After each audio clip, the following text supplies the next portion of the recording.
Ikabog, parte 7, capítulos del 56 al 60.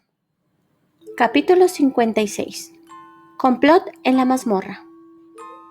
Tan pronto como los dos lores se alejaron lo suficiente para que el rey no pudiera oírlos, Spittleworth se volvió bruscamente hacia su amigo. «Tenías que revisar las cartas antes de entregárselas», le dijo. «¿De dónde vamos a sacar un Ikabog disecado?»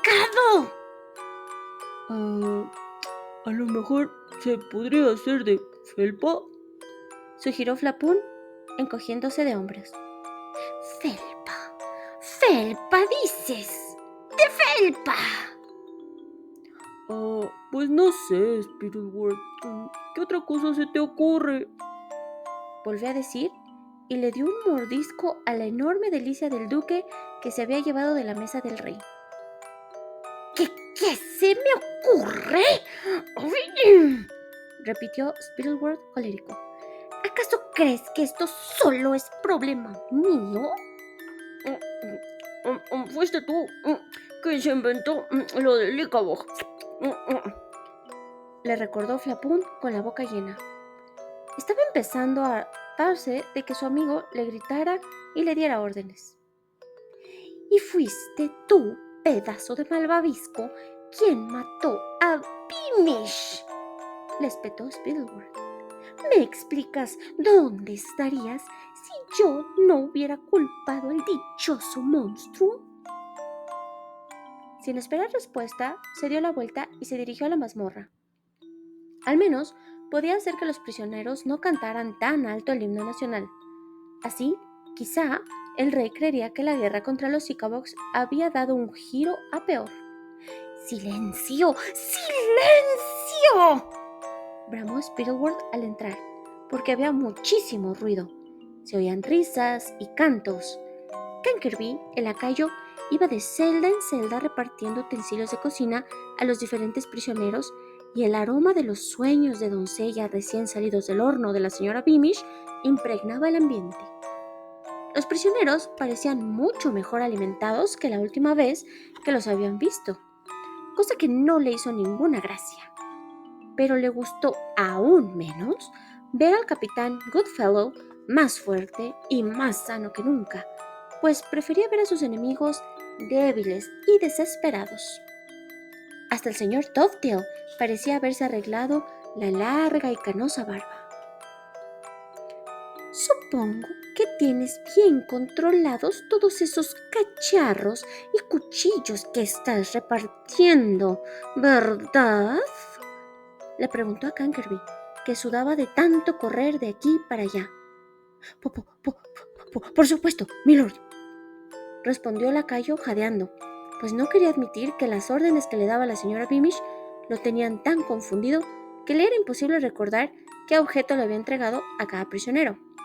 No paraba de pasear entre los barrotes cucharas, batidores, cucharones, sartenes, bandejas de hornear, para que la repostera personal del rey pudiera preparar sus dulces, y en un par de ocasiones se había equivocado y le había entregado una cubia del señor Dovetail a otro prisionero. Cada noche intentaba recogerlo todo, pero ¿cómo demonios iba a estar tan seguro? Le habría gustado comentar, más bien, que el guardián nocturno, gran aficionado al vino, solía dormirse plácidamente, con lo que no se enteraría jamás si había cuchicheos o incluso algún plan.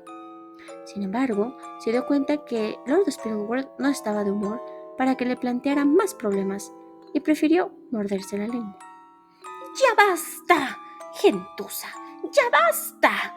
¡Se acabaron las cancioncitas!», gritó Spittleworth, y su voz resonó por toda la mazmorra. «Al rey le duele la cabeza». En realidad, era él mismo quien empezaba a sufrir una intensa jaqueca. En cuanto se dio la vuelta, se olvidó de los prisioneros y siguió preguntándose cómo demonios iba a confeccionar un Ikabog disecado para que resultara convincente. ¿Se le ocurriría algo a Flapoon? y se tomaba el esqueleto de un toro y secuestraba a una costurera para que lo cubriera con algo parecido a una piel de dragón y lo rellenaba de aserrín. ¡Ah! Mentira sobre mentira. Una vez que empiezas es imposible parar. Te pasa como al marinero cuyo barco se hace agua, que tiene que ir tapando fuga tras fuga para no hundirse. Enfrascado en sus pensamientos sobre esqueletos, pieles de dragón, aserrín, costureras secuestradas, Spittleworth no se daba cuenta de que estaba dándole la espalda a lo que prometía ser su problema más grave: una mazmorra llena de prisioneros conspiradores, todos con cuchillos o gubias, bien comidos y escondidos bajo las mantas, detrás de los sillares, sueltos de las paredes. Capítulo 57. El plan de Daisy. En los pantanos, donde el suelo seguía cubierto por una gruesa capa de nieve, el Ichabod no solo había dejado de tapar la entrada de la cueva cada vez que salía con sus cestos, sino que Daisy, Bert, Martha y Roderick iban con él y lo ayudaban a recoger las pequeñas setas del pantano que tanto le gustaban. Durante estas salidas aprovechaban para tomar más comida congelada del carromato y llevarla a la cueva. Los 4 estaban cada vez más fuertes y sanos. El Ichabod tampoco paraba de engordar, pero eso se debía a que se acercaba su nacimuerte. Como les había dicho que planeaba comérselos cuando llegara ese momento, a Bert, Martha y Roderick no les hacía ninguna gracia ver cómo le crecía la barriga. Bert era el más convencido de que acabarían devorados. De hecho, ya no creía que su padre hubiera sufrido un accidente. El Ichabod era real, y por lo tanto era evidente que él había matado al comandante Beamish. Muchas veces cuando salían a recoger setas, el monstruo y Daisy se adelantaban un poco y conversaban en privado. ¿De qué estarán hablando?, preguntó Martha un día mientras Bert, Roderick y ella, unos pasos detrás, recorrían el pantanal mirando el suelo. Parece que Daisy intenta hacerse su amiga. ¿Para qué? ¿Para que solo nos coma a nosotros 3? Dijo Roderick. Eso que has dicho es asqueroso, repuso Martha indignada. En el orfanato, Daisy siempre me defendía a los otros, incluso se las arreglaba para que la castigaran a ella con tal de que los otros salieran bien librados. Roderick se quedó de piedra. Su padre le había enseñado a esperar siempre lo peor de las personas, y le repetía una y otra vez que solo salían adelante los más fuertes y los más malvados. Le costaba olvidar lo que le habían inculcado. Sin embargo, su padre había muerto, y su madre y sus hermanos seguramente estaban presos. Y él no quería que sus nuevos amigos se enojaran con él, así que murmuró: «Oh, bueno, lo siento», y se ganó una gran sonrisa de Martha. Pero el caso es que Bert tenía razón.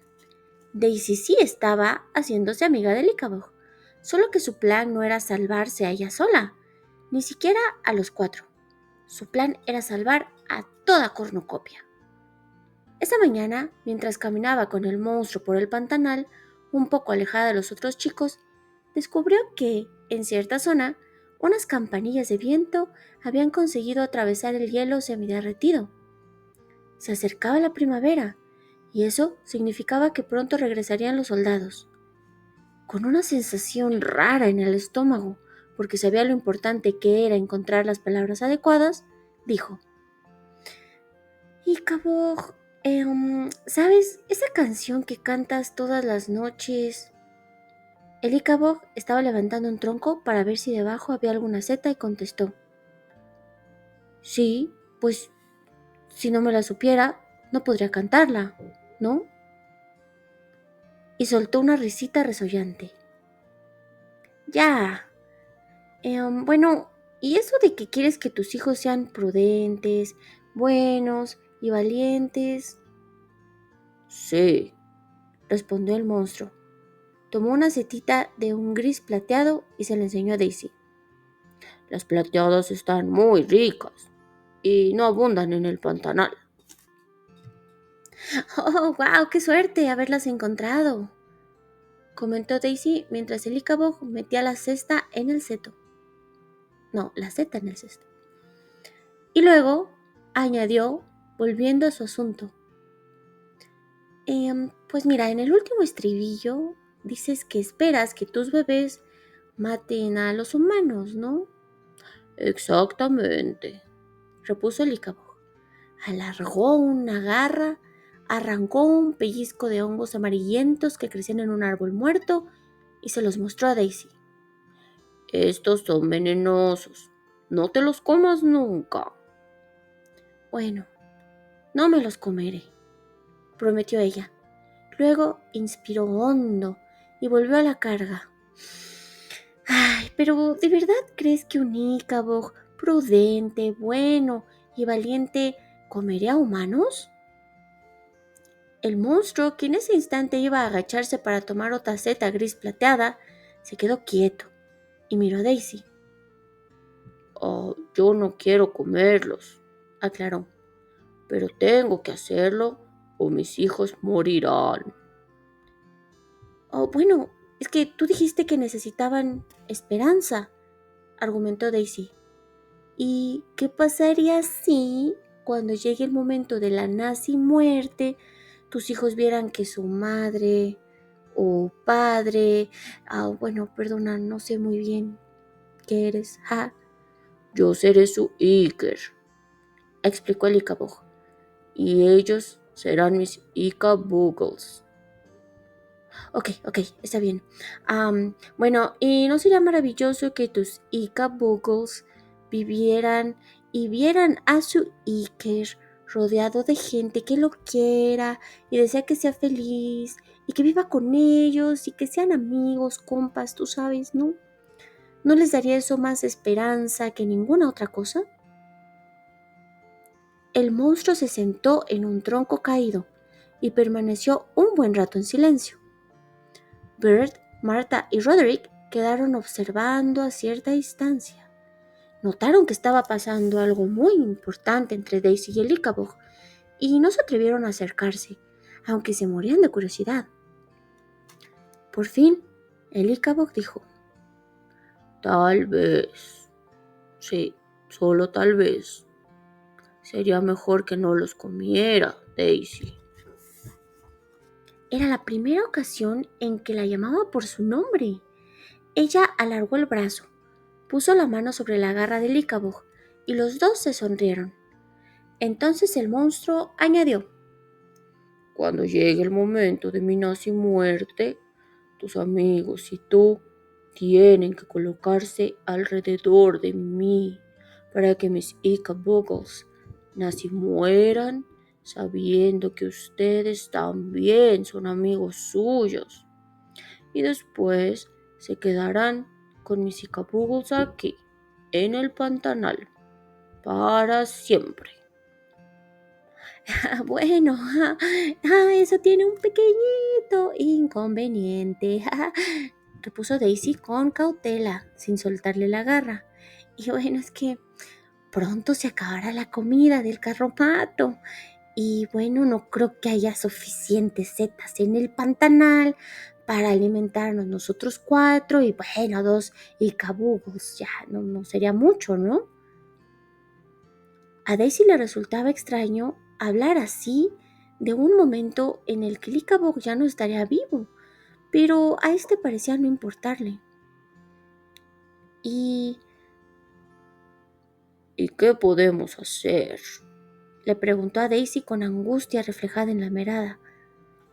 Verás, Ichabod, repuso ella, está muriendo mucha gente en Cornucopia.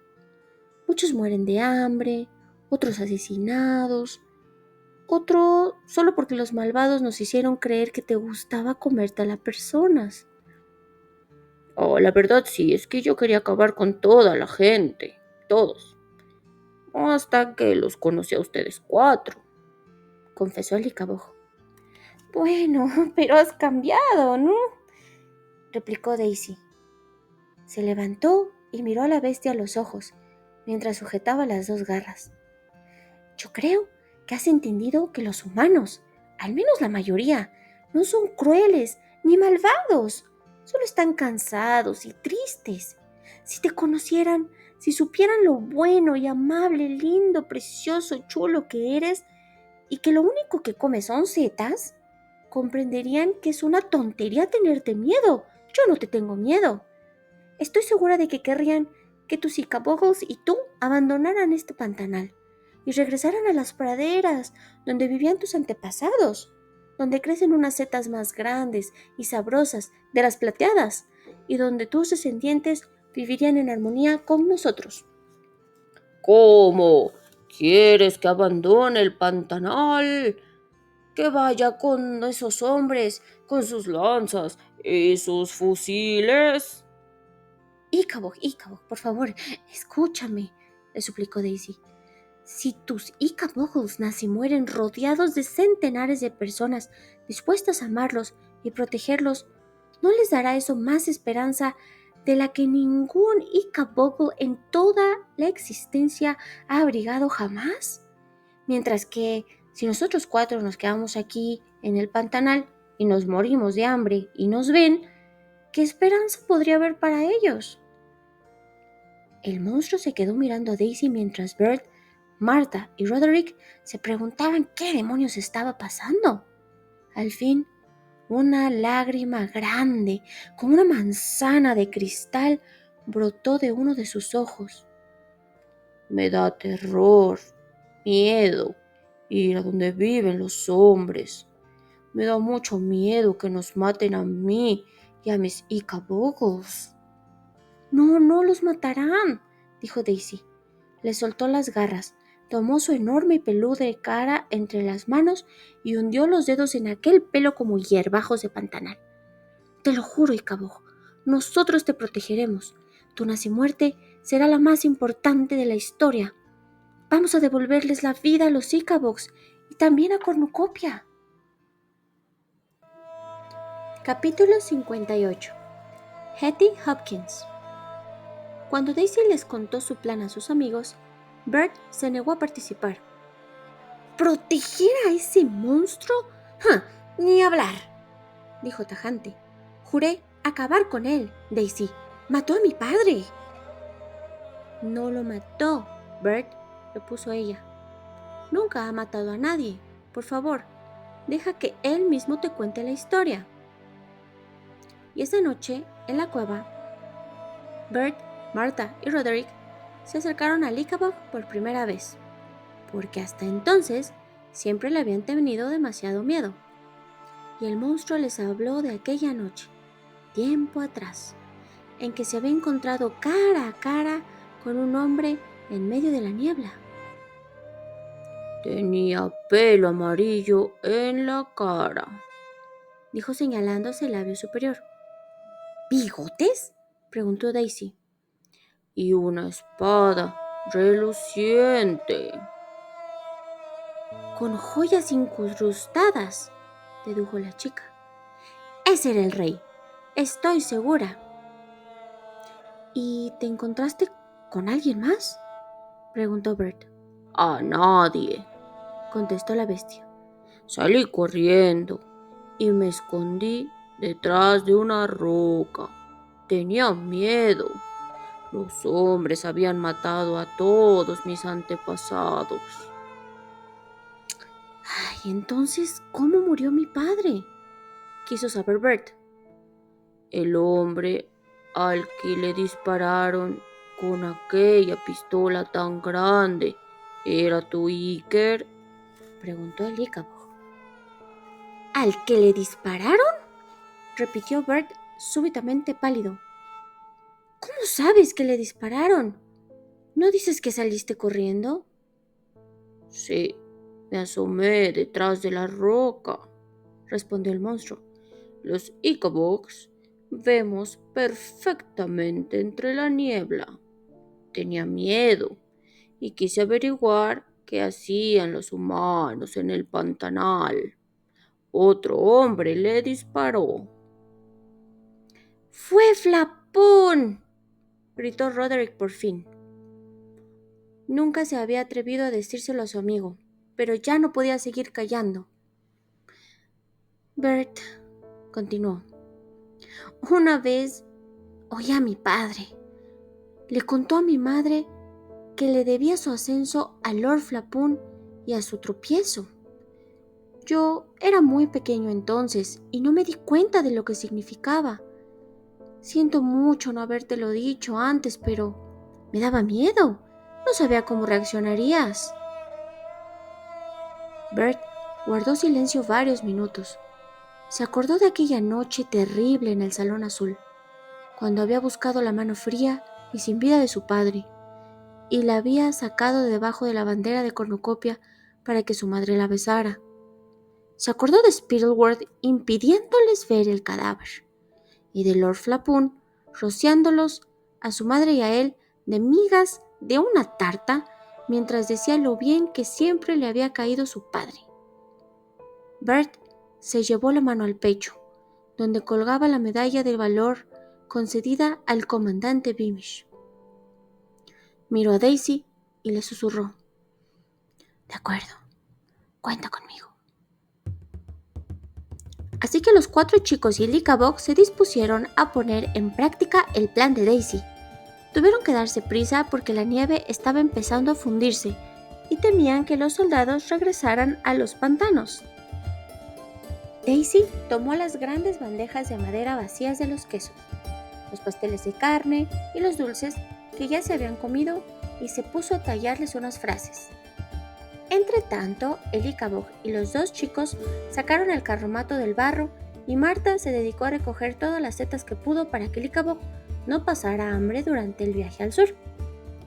Al amanecer del tercer día emprendieron la marcha. Lo habían estudiado todo minuciosamente. Al frente iban Bert y Roderick a pie, cada uno con un letrero. El de Bert decía: «El Ichabod es inofensivo».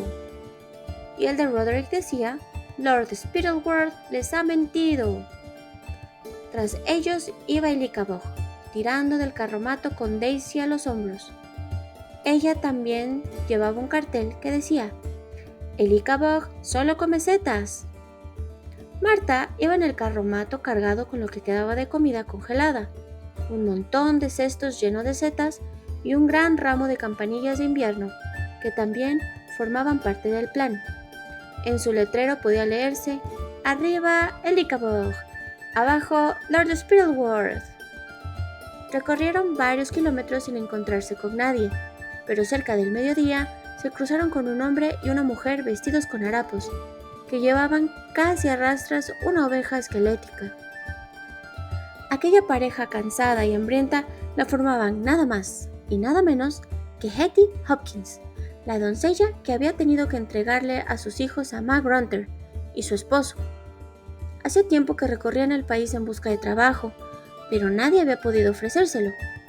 Habían encontrado aquella oveja muerta de hambre en el camino y se la habían quedado, pero su lana era escasa y tan áspera que no conseguían venderla. Nada más ver al monstruo, el señor Hopkins, conmocionado, cayó de rodillas. Hetty, por su parte, quedó paralizada, con la boca abierta. Cuando la extraña comitiva se les acercó un poco más y pudieron leer los letreros, creyeron que se habían vuelto locos. Daisy estaba preparada para esa clase de reacciones y les gritó: «¡No están soñando! Es el Ichabod y es amable y pacífico. Nunca ha matado a nadie. A nosotros, de hecho, nos ha salvado la vida».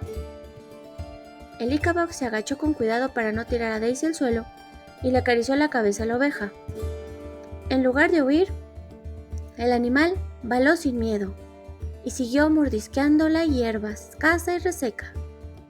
«¿Lo ven?», dijo Daisy. «Su oveja sabe que es inofensivo. Vengan con nosotros. Pueden montar en nuestro carromato». Los Hopkins estaban tan cansados y hambrientos que, venciendo el miedo que les daba el Ichabod, tomaron a su oveja y se montaron los 3 en el carromato, al lado de Marta. Juntos continuaron la marcha en dirección a Jeroboam. Capítulo 59. De nuevo en Jeroboam. Empezaba a caer la tarde cuando divisaron el oscuro perfil de Jeroboam recortándose contra el cielo. Avanzaron un poco más y decidieron descansar en una colina desde donde podían contemplar la ciudad. Marta aprovechó para darle al monstruo un gran ramo de campanillas de invierno y enseguida los 4 amigos se estrecharon las manos porque habían prometido cuidarse entre ellos, proteger a Ichabod y no retroceder aunque los amenazaran con pistolas y fusiles. Después de asegurarse que no tenían los carteles al revés, se encaminaron colina abajo hacia la ciudad del vino. En un momento dado, los centinelas de la puerta de la ciudad los vieron acercarse y descubrieron al monstruo. Entonces empuñaron sus armas, dispuestos a disparar, pero Daisy se irguió sobre los hombros de Ichabod y agitó los brazos, y Bert y Roderick levantaron sus letreros. Los centinelas, aterrorizados, les permitieron acercarse poco a poco, aunque sin dejar de apuntar con manos temblorosas a las bestias. «El Ichabod nunca ha matado a nadie», gritó Daisy. «Todo lo que les han contado es mentira», gritó Bert. Los centinelas no sabían qué hacer, porque no querían disparar a 4 jóvenes, pero el Ichabod seguía acercándose, y su estatura y su apariencia en general resultaban espeluznantes, aunque sus enormes ojos tenían una expresión amable y llevaba un ramo de campanillas de invierno. Por fin llegó hasta donde estaban y se detuvo, y, agachándose, le ofreció una campanilla de invierno a cada uno.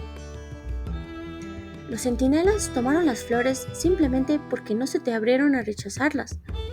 El Ichabod les dio unas palmaditas en la cabeza, como había hecho con la oveja, y entró a Jeroboam. Se oían gritos por todas partes.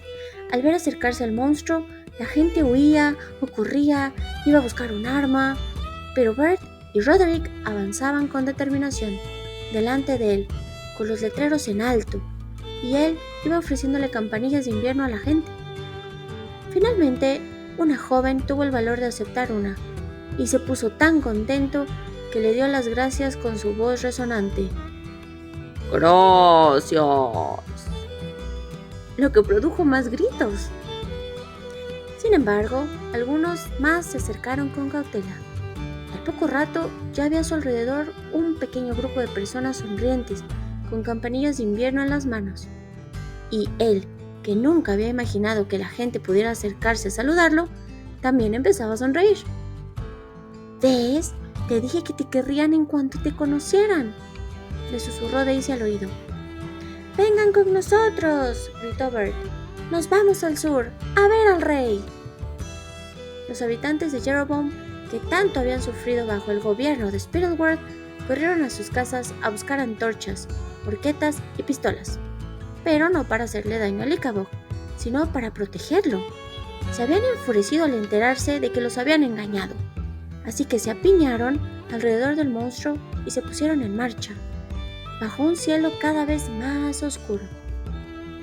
Sin embargo, antes de dejar la ciudad, dieron un pequeño rodeo, porque Daisy se empeñó en pasar por el orfanato.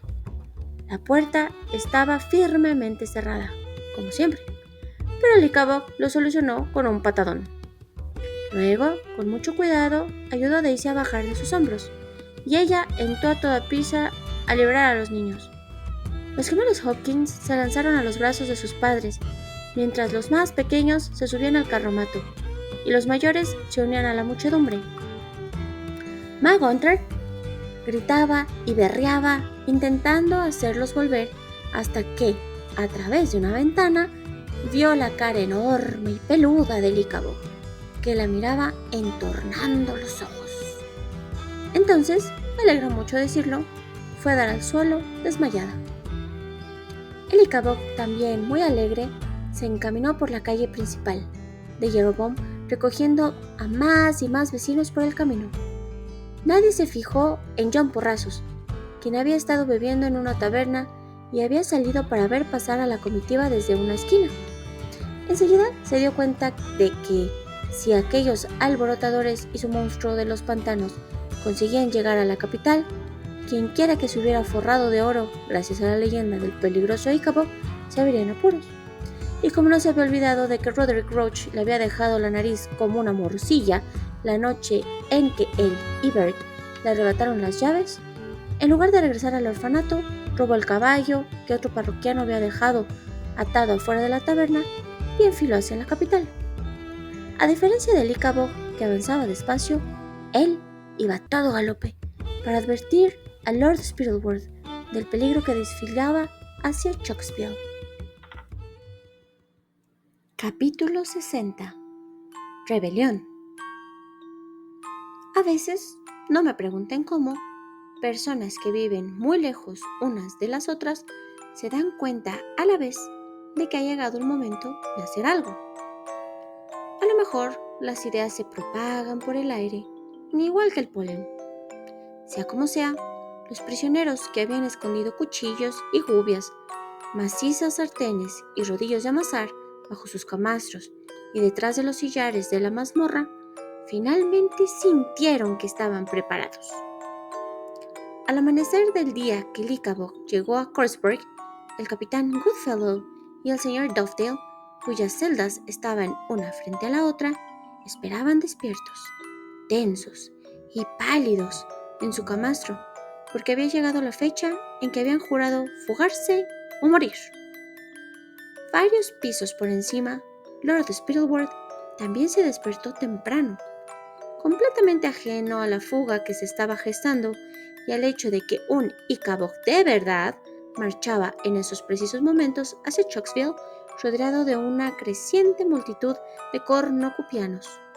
Se lavó, se puso la túnica de consejero mayor y se dirigió a una zona del establo que estaba cerrada con llave y desde hacía una semana vigilada por unos guardias. ¡Apártense!, ordenó y descorrió los cerrojos de la puerta.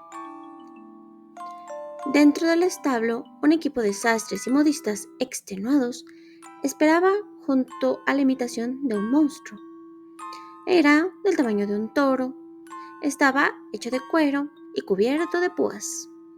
Sus garras de madera tallada mostraban largas uñas puntiagudas. Tenía la boca llena de afilados colmillos y sus ojos, de un ámbar intenso, relucían con furia. Los sastres y las modistas esperaron atemorizados mientras el Lord se paseaba lentamente alrededor de su obra. De cerca se veían las puntadas. Se notaba que los ojos eran de vidrio, que las púas eran clavos metidos bajo la piel y que las uñas y colmillos eran de madera pintada. Si le hincabas un dedo entre las costuras, se escapaba un poquito de serrín. Con todo, en la penumbra del establo resultaba convincente. Spittleworth esbozó una sonrisa y declaró: «Servirá, aunque habrá que asegurarse de que nuestro querido rey lo contemple desde cierta distancia y a la luz de las velas. Podemos decirle que las púas y los colmillos todavía son venenosos». Los sirvientes, que llevaban una semana trabajando día y noche, se miraron unos a otros aliviados. Por fin podrían regresar a sus casas con sus familias. «Soldados», añadió el Lord, volviéndose hacia los guardias que esperaban en el patio, «llévense a esta gente de aquí. Si gritan», añadió con indiferencia cuando la costurera más joven abrió la boca para hacer precisamente eso, «los matarán». Mientras los soldados se llevaban a los sastres y modistas que habían construido el falso Ichabod, Spittleworth subió a los aposentos del rey, silbando por el camino. Encontró a Fred con una camisa de dormir de seda y una bigotera que le alisaba el mostacho, y a Flapún intentando meterse la punta de una servilleta por debajo de los múltiples pliegues de la papada. «Buenos días, Majestad», dijo al tiempo que saludaba con una inclinación de cabeza. «Espero que haya dormido muy bien. Tengo una sorpresa para usted. Hemos conseguido disecar a un Ichabod. Sé que su majestad debe estar impaciente por verlo. Estupendo, Spittleworth, respondió el rey. Y después podríamos enviarlo a recorrer todo el reino. ¿No te parece? Así el pueblo sabrá a lo que nos enfrentamos. Oh, yo no se lo aconsejaría, majestad, contestó Spittleworth, pues temía que, si alguien veía el falso Icaboc cercado a la luz del día, se daría cuenta de que era falso. No, majestad, no conviene atemorizar en exceso al pueblo llano. Su majestad es muy valiente, un temerario. Por eso puede soportar la visión de... Pero antes de que pudiera terminar la frase, la puerta se abrió de par en par y entró John Porrazos, con los ojos desorbitados. Por el camino lo habían retrasado no uno, sino 2 grupos de bandoleros, y después de perderse en el bosque, caerse del caballo, al saltar de una zanja y verse obligado a seguir a pie, no había conseguido llegar al palacio mucho antes que Icaboc. Muerto de miedo, se había colado por una ventana de la trascocina. Había recorrido por los pasillos perseguido por unos guardias dispuestos a atravesarlo con sus espadas y había dado de puro milagro con los aposentos del rey. Fred dio un gritito y se escondió detrás de Flapón. Spittleworth se puso de pie, dio un salto y desenfundó su daga. ¡Ay, Unica! Dijo John Porrazos entre jadeos y cayó de rodillas. ¡Unica! ¡Un Icaboc! Vivito y coleando, viene hacia aquí con miles de personas. ¡Oh, por Dios! ¡El Icaboc existe! Como podrán imaginar, Spittleworth no se creyó ni una palabra. ¡Llévenlo a la mazmorra!, le gritó a los guardias, que se llevaron a rastras a John Porrazos y volvieron a cerrar la puerta de la habitación. Le pido disculpas, majestad, agregó, todavía con la daga en la mano. Ese hombre recibirá unos buenos latigazos, al igual que los guardias que se han permitido que entrara en el pa. Entonces 2 hombres más interrumpieron en los aposentos. Eran espías que Spittleworth tenían en Chooksville, a quienes acababan de alertar que en el norte, que el Icaboc se acercaba a la capital. Como era la primera vez que los veía, el rey se asustó y lanzó otro agudo chillido. Mi lord, dijo el primero entrecortadamente tras inclinar la cabeza ante Spittleworth. Hay un Icaboc que viene hacia aquí. Y lo acompaña una muchedumbre, dijo el segundo casi sin aliento. ¡Existe! ¡Sí que existe! Pues claro que existe, repuso el lord, porque estando presente al rey no podía decir otra cosa. Informen inmediatamente a la brigada de defensa contra el Icaboc. Me reuniré con ellos en breve en el patio y mataremos a la bestia.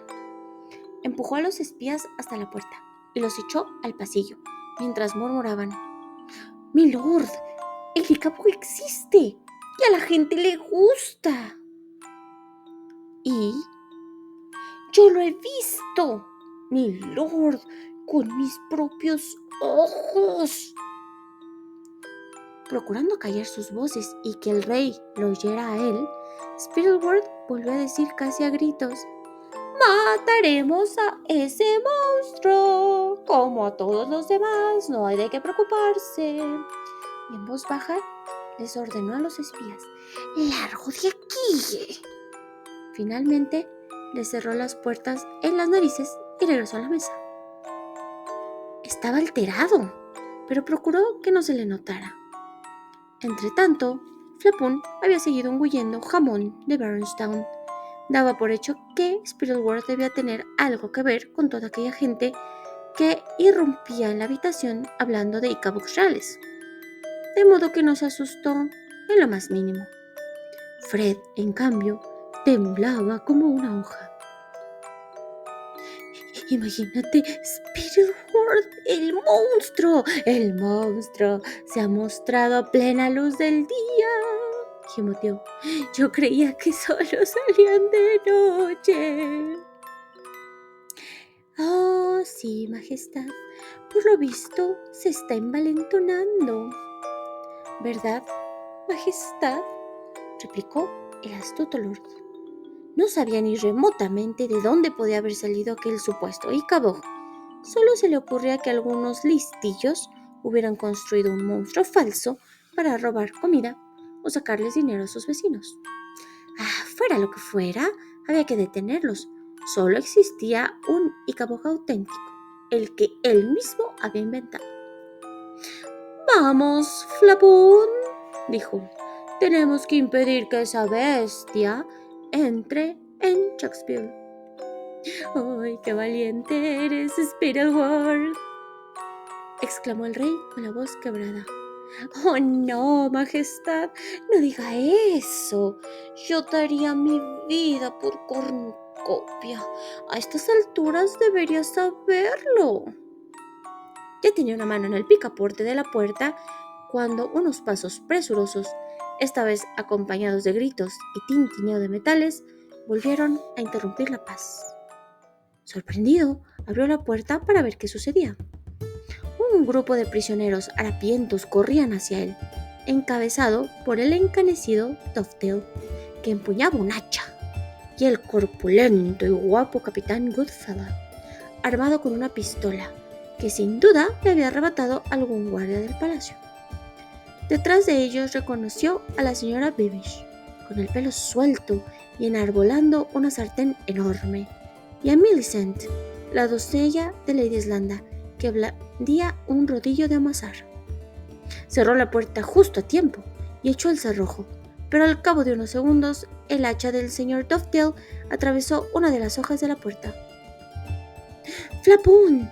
¡Ven!, gritó, y los dos lores cruzaron la habitación para salir por la otra puerta que daba a una escalera por la que se bajaba al patio. Fred, que no tenía ni idea de lo que estaba pasando y ni siquiera sabía que hubieran 50 personas en la mazmorra del palacio, tardó en reaccionar. Eso sí, en cuanto vio las caras enfurecidas de los prisioneros asomar por el agujero que el señor Tuftail había hecho con su hacha, se levantó de un salto para seguir a los dos lores. Pero, ¡ay!, a ellos solo les preocupaba salvar su propio pellejo y habían echado el cerrojo por el otro lado de la puerta.